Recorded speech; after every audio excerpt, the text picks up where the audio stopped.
আমরা আমাদের নবীকে সবচেয়ে বেশি ভালোবাসি, যিনি আখিরি নবী, যাকে বলা হয়েছে ওয়ামা আরসালনাকা ইল্লা রাহমাতাল লিল আলামিন।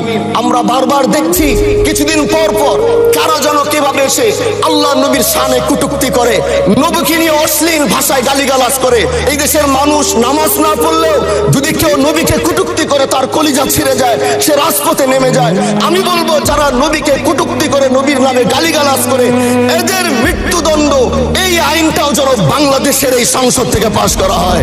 মাননীয় স্পিকার, এলাকায় বলেছিলাম যে আমরা ন্যায়ের পক্ষে কথা বলবো, ইনসাফের পক্ষে কথা বলবো।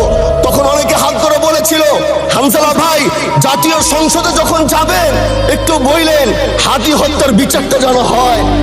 ন্যায়ের পক্ষে কথা বলেছিল, ইনসাফের আওয়াজ দিয়েছিল।